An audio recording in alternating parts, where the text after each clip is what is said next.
into the round 2. That's the sport for now. David. That's great. Thank you very much indeed, Joe. Well, from me and all of the team for now, thanks very much for watching. Good to have you with us here on Al Jazeera for the very best coverage on one event in Libya. Stay with us. Taimur's next.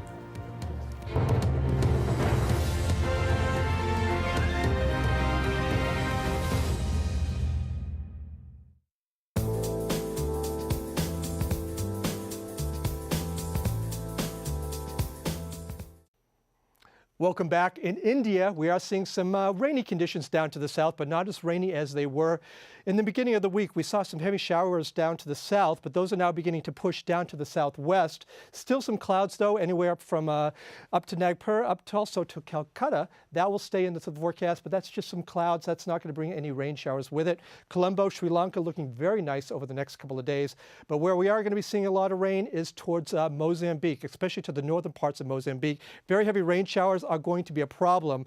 Now, we have seen 100 millimeters over the last couple of days. We have seen 20,000 people displaced because of the floodwaters in the river basins. And as you can see on the forecast map, very heavy rain showers are going to be the problem.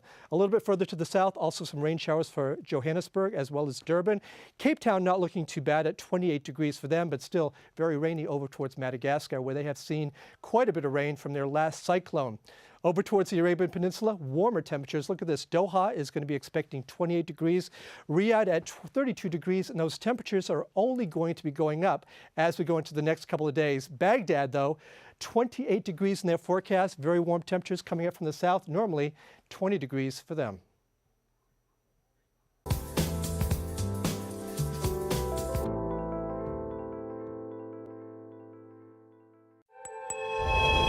The times change. The instruments evolve. The battlegrounds shift. This is America! Our country! But the international struggle continues. He was murdered! Uncompromising, hard-hitting investigations. I can't get no justice from no one in Jamaica. People and power, at this time on Al Jazeera. If you're a Nokia user, you can download Al Jazeera's News widget from Nokia's Ovi store. The News widget, available on compatible Nokia devices, gives users quick and easy access to real-time news updates from Al Jazeera English. See the world in real time. Al Jazeera Mobile.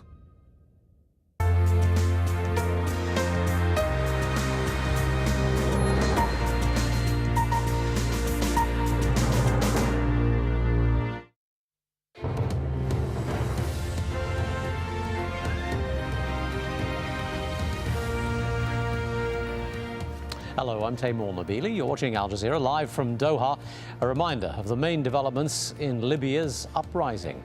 Muammar Gaddafi has blamed the revolt in his country on Al-Qaeda and its leader Osama bin Laden. Speaking on state television, Gaddafi also repeated his claim that all the protesters are on drugs.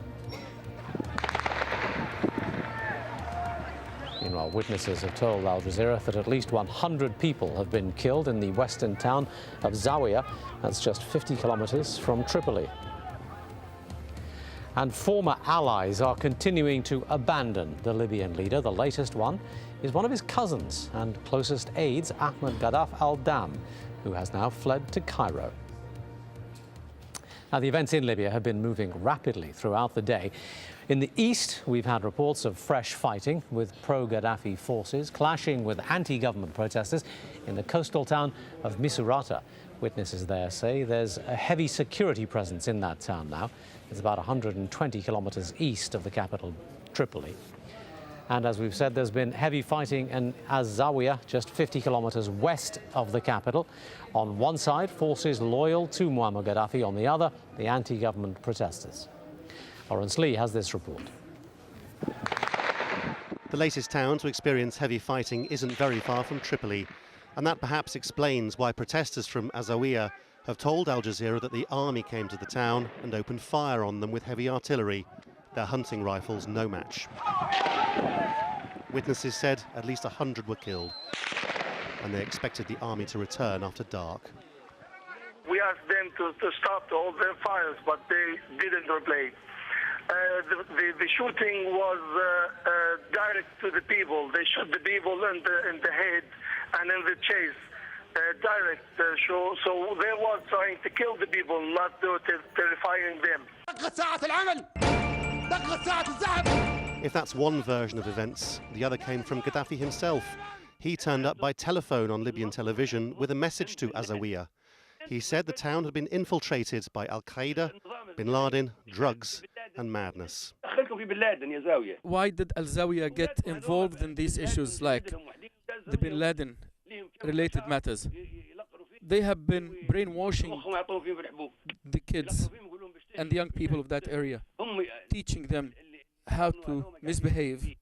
And those enemies who have been training your kids, those are the ones who are under Bin Laden's influence and authority.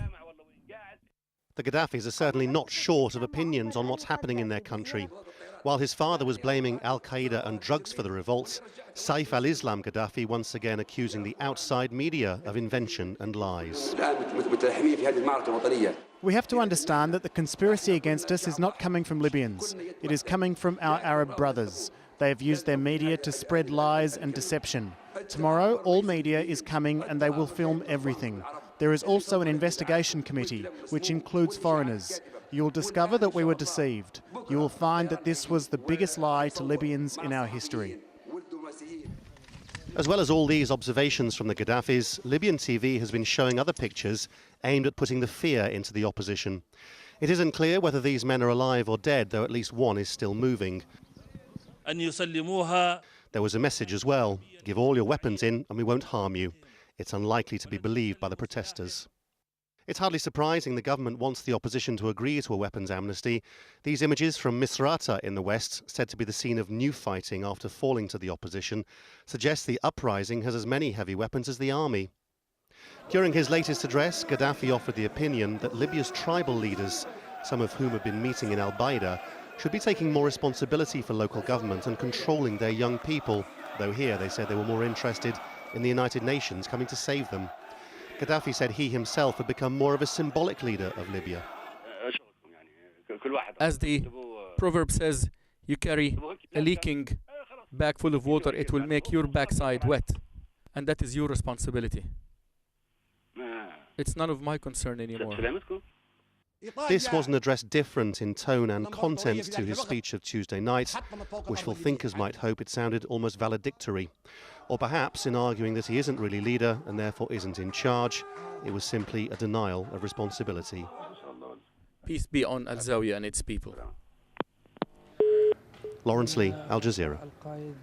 Now, we have managed to get one correspondent into Libya, particularly the eastern town of Al-Baida. We will not be naming her. For her own safety, there is still a great deal of antipathy towards journalists in Libya. Nonetheless, she is with us on the phone to speak about the events that are going on there. What is happening where you are? Well, it is a very quiet situation at the moment, but it is a nervous quietness, I would say. Most of the town